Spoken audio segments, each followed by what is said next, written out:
মঞ্চটা একটু বেশি ভালোবেসে ফেলেছে, তাই ছাড়তে চাইছে না। যাই হোক, আমি আবার ফিরে আসছি মূল স্রোতে। আমাদের আজকের বিশিষ্ট যিনি প্রধান অতিথি, ওনার সম্পর্কে বলতে গেলে প্রথম থেকেই একটু বলতে হচ্ছে। 1983 সাল থেকে মোনালিসা ঘোষ সারা ভারতে সঙ্গীত নাটক একাডেমি, নয়াদিল্লির দক্ষিণ ও পূর্বাঞ্চলীয় সাংস্কৃতিক কেন্দ্র, মধ্যপ্রদেশ কলা পরিষদ, ICCR নয়াদিল্লি, মুম্বাইয়ের জাতীয় পরিবেশনা কেন্দ্র ইত্যাদির মর্যাদাপূর্ণ নৃত্য উৎসব এবং সম্মেলনে নৃত্য স্থানীয় শিল্পীদের সাথে মঞ্চ ভাগাভাগি করে পরিবেশন করেছেন বিভিন্ন নৃত্য। যেন নাচের জগতের উজ্জ্বল সপ্তর্ষি মণ্ডলের একজন, এককভাবে নিজের জায়গা করে নিয়েছেন তিনি কলকাতার একমাত্র ওড়িশি নৃত্যশিল্পী যিনি পশ্চিমা দেশগুলোতে প্রতি বছর কমপক্ষে 50টি একক ওড়িশি নৃত্য উপস্থাপনা করেন এবং কলকাতায় কালজ্যোতি নামে একটি গুরুকুল প্রতিষ্ঠাকারী প্রথম মহিলা শিল্পী।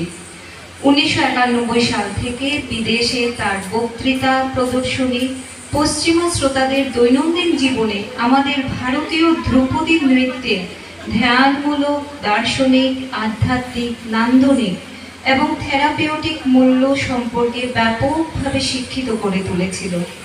থেরাপি হিসেবে ধ্রুপদী নৃত্যের উপর তার গবেষণা এবং ফলাফল জার্মান দৈনিক স্টুটগার্টার জেইতুংয়ে প্রকাশিত হয়েছে। 1985 সালে জার্মানির টিউবিনজেন বিশ্ববিদ্যালয়ে ভারতীয় ধ্রুপদী নৃত্যের থেরাপিউটিক মূল্য সম্পর্কে তার বক্তৃতা ছাত্র এবং অধ্যাপকদের কাছ থেকে উচ্চ প্রশংসা পেয়েছে। বছরে দুবার তিনি ভিয়েনার আফ্রো এশিয়াটিক ইনস্টিটিউট অফ হেগোর নৃত্য বিকাশ স্কুল এবং ওড়িশি নৃত্যের নিবিড় কর্মশালা পরিচালনা করেন। ডাচ শিক্ষার্থীদের সাথে গীত গোবিন্দমে তার অসাধারণ নৃত্য পরিকল্পনা 2004 সালের অক্টোবরে ভারতের কনসুলেট জেনারেল মিসেস কৌশিকের প্রশংসা অর্জন করে। এমনকি ভারতীয় রবীন্দ্রনাথ ঠাকুরের ভারত তীর্থ একটি ইংরেজি সংস্করণ টাইমলেস ইন্ডিয়ার উপরে ভিত্তি করে তার নৃত্য পরিকল্পনা দূরদর্শন কলকাতার স্বাধীনতা দিবসের উপস্থাপনার বিশেষ অনুষ্ঠানে প্রদর্শিত হয়েছিলেন। নৃত্যশিল্পী মোনালিসা ঘোষ, তিনি হলেন ICCR এর একজন সিনিয়র তালিকাভুক্ত শিল্পী। তিনি রবীন্দ্র ভারতী বিশ্ববিদ্যালয়ের একজন পরীক্ষক, পশ্চিমবঙ্গ সঙ্গীত একাডেমির একজন বিচারক এবং যুব উৎসব নৃত্য বিভাগের প্রধান, সুরনন্দন ভারতী এবং দূরদর্শনের একজন জাতীয় প্রোগ্রাম গ্রেড শিল্পী। তিনি কলা বিকাশ কেন্দ্র কটক সিঙ্গারমণি দ্বারা নৃত্যশ্রী উপাধিতে ভূষিত হয়েছেন।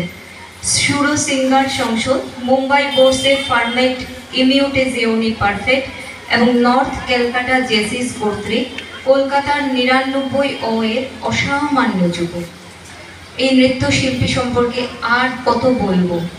আমরা ঋদ্ধ হয়েছি আজকে। ওনাকে বিচারক হিসাবে পেয়েছিলাম সমস্ত দিন ব্যাপী। উনি অক্লান্ত পরিশ্রম করে বিচার ব্যবস্থাপনা উনি সঠিকভাবে নির্ধারণ করে গেছেন।